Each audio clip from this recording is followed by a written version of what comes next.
नमस्कार साथियों, स्वागत है आपका YouTube channel Hindi steno class में। साथियों, जैसा कि मैंने कल आपको बताया था, राजस्थान में अभी इन दिनों नेटबंदी चल रही है। इस कारण वीडियो मेरे कम और लेट अपलोड हो रहे हैं, लेकिन मैं डेली एक वीडियो तो ज़रूर अपलोड कर ही रहा हूँ।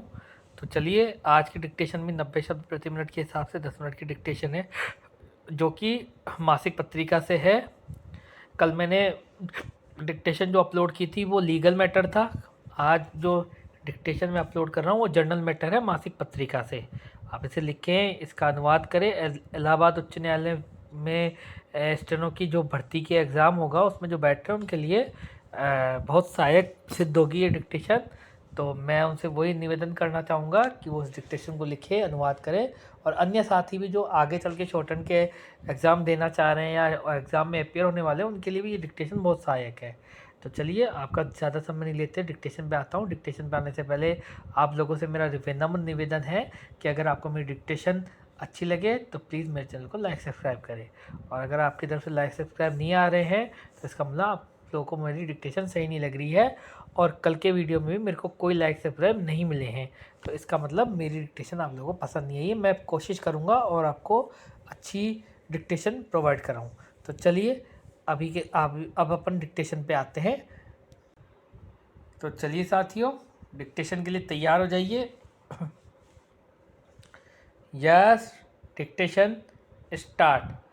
महोदय, आम आदमी सरकार से यही अपेक्षा करता है कि उसे वह रोजगार, सस्ता अनाज, रहने के लिए आवास, बच्चों की सस्ती शिक्षा तथा इलाज आदि की सुविधाएं उपलब्ध कराए। जन सामान्य की इन मूलभूत आवश्यकताओं की ओर न तो केंद्र तथा न ही राज्य सरकारों द्वारा कोई ध्यान दिया जा रहा है। सभी अपनी अपनी गद्दियों की रक्षा व जोड़ तोड़ में व्यस्त हैं। जब से केंद्र में भाजपा गठबंधन की नई सरकार आई है, तब से उसने प्रसार भारती, महिला आरक्षण विधेयक, शहरी भूमि सीमा विधेयक, लोकपाल बिल, नए राज्यों के गठन संबंधी बिल, बीमा विनियमन बिल, चुनाव सुधार बिल, जैन आयोग रिपोर्ट तथा उस पर की गई कार्रवाई आदि संसद में रखने की बात कही। लेकिन या तो इनमें से कुछ बिल रोक लिए गए या फिर वे सदन में हंगामे के कारण प्रस्तुत ही नहीं हो सके। सरकार रेलवे आम बजट पास कराने में ही अब तक सफल हो पाई। अगर देखा जाए तो बढ़ती महंगाई की मार से त्रस्त आम आदमी की कमाई और घरेलू बजट में भारी खाई पैदा होती जा रही है तथा वह इसी चिंता से ग्रस्त है कि उसके परिवार के लिए 2 वक्त की रोटी का जुगाड़ किस तरह होगा। पैराग्राफ। यह एक विडंबना ही है कि पिछले कुछ महीनों में निरंतर बढ़ती जा रही महंगाई की ओर हमारे सांसदों और मंत्रियों का ध्यान नहीं गया तथा न ही उन्होंने इस बारे में संसद में या अपनी जन सभाओं में कोई चर्चा की। पहली बार कल संसद के दोनों सदनों में विपक्ष के ने गत महीनों में जीवन यापन की आवश्यक वस्तुओं, फलों व सब्जियों के आसमान छूते भावों को लेकर सरकार को घेरा तथा उस पर निष्क्रियता का आरोप लगाते हुए सदन की कार्यवाही का बहिष्कार भी किया। पैराग्राफ। लोकसभा में विपक्ष के नेता शरद पवार ने आरोप लगाया कि सरकार कीमतों में हो रही अभूतपूर्व मूल्य वृद्धि को रोक पाने में विफल रही है। किसान आर्थिक दुर्गति के कारण आत्महत्याएं कर रहे हैं। बढ़ती महंगाई से गरीब, मध्यम वर्ग, छोटे किसानों और मजदूरों का जीना दूभर हो गया है। रामविलास पासवान ने कहा कि भाजपा गठबंधन सरकार ने भय, भूख और भ्रष्टाचार मिटाने का दावा किया था, लेकिन इस सरकार के शासनकाल में इन तीनों में ही वृद्धि हो रही है। लोकसभा में इस मामले को लेकर शोरगुल, नारेबाजी तथा पक्ष व विपक्ष में नोकझोंक भी हुई। पैराग्राफ महोदय, सरकार ने भी जैसा कि सभी सरकारें करती हैं अपने बचाव में बातें कहीं। माननीय केंद्रीय वित्त मंत्री ने कहा कि सरकार आवश्यक वस्तुओं की कीमतें रोकने के लिए कृत संकल्प है। राज्यों को जमाखोरी के विरुद्ध आवश्यक वस्तु अधिनियम लागू करने तथा अन्य कड़े कदम उठाने को कहा गया है। इस मामले में कोई ढिलाई नहीं बरती जाएगी। आवश्यक वस्तुओं की आपूर्ति निश्चित करने के लिए राज्य सरकारों के खाद्य मंत्रियों की बैठक बुलाने के बारे में भी सरकार विचार कर रही है। यह कहना गलत है कि उनकी पार्टी व्यापारियों की पार्टी है, इसलिए वह उनके विरुद्ध कोई कार्रवाई नहीं कर रही। दूसरी तरफ परमाणु परीक्षणों का मुद्दा फीका पड़ जाने के बाद अब कांग्रेस को बढ़ती महंगाई का एक ज्वलंत मुद्दा मिल गया है।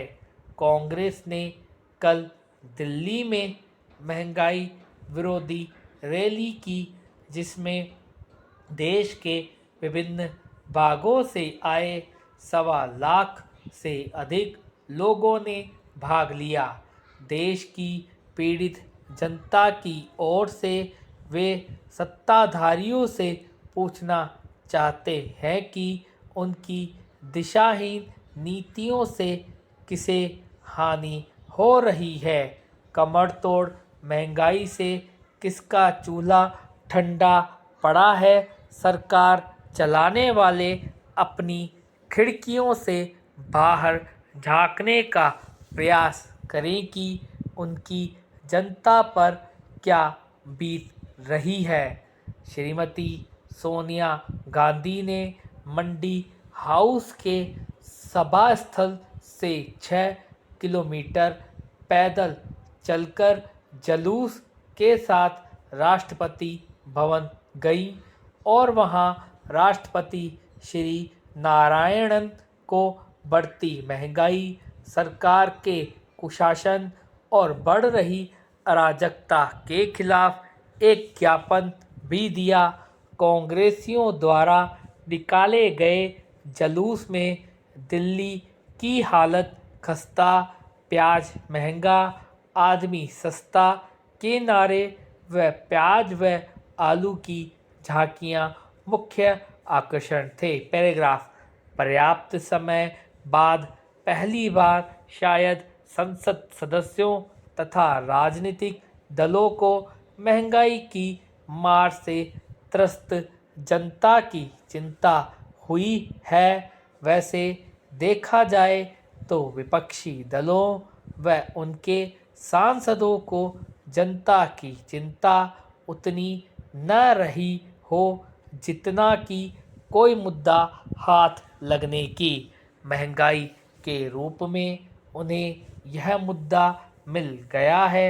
सरकार इस महंगाई के लिए असामयिक वर्षा से फसलें खराब हो जाने की बात कह रही है और यह आशा कर रही है कि इस वर्ष अच्छी वर्षा होने से फसलें ठीक होंगी और चीज़ों के दाम घट जाएंगे।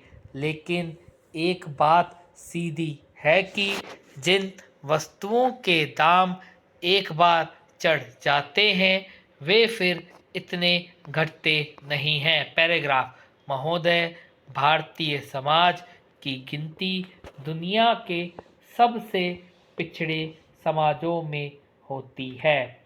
आज भी समाज में मध्ययुगीन अवैज्ञानिक मान्यताएं प्रचलित हैं। इन मान्यताओं के कारण बड़े पैमाने पर सामाजिक असमानता व्याप्त है। नियोजित विकास के पिछले 56 वर्षों में इस असमानता पर लगातार हमले किए गए। इन हमलों के अपेक्षित परिणाम नहीं मिले। समाज में चेतना का जो स्तर होना चाहिए था वह विकसित नहीं हुआ। जिन मान्यताओं के विरुद्ध जन आक्रोश पनपना चाहिए था वे आज भी उपस्थित है। समतामूलक समाज की स्थापना का लक्ष्य अभी भी बहुत दूर है। इस पूरी स्थिति का एकमात्र कारण है इस देश की आबादी के एक बड़े हिस्से का शिक्षा से वंचित होना। Stop dictation. स्टॉप। साथियों, 90 शब्द प्रति मिनट के हिसाब से 10 मिनट की डिक्टेशन आप इसे लिखिए, इसका अनुवाद करें और अपनी प्रैक्टिस को बढ़ाएं और अपनी शॉर्टहैंड को अच्छा करें। तो चलिए, आज के लिए इतना ही। अगले वीडियो में मिलते हैं। मैं उम्मीद करता हूं कि आपको शायद ये डिक्टेशन पसंद आए और आप मेरे चैनल को लाइक और सब्सक्राइब करें। तो चलिए, अगली डिक्टेशन में मिलते हैं। अभी के लिए इतना ही। आप अपना ध्यान रखें। नमस्कार।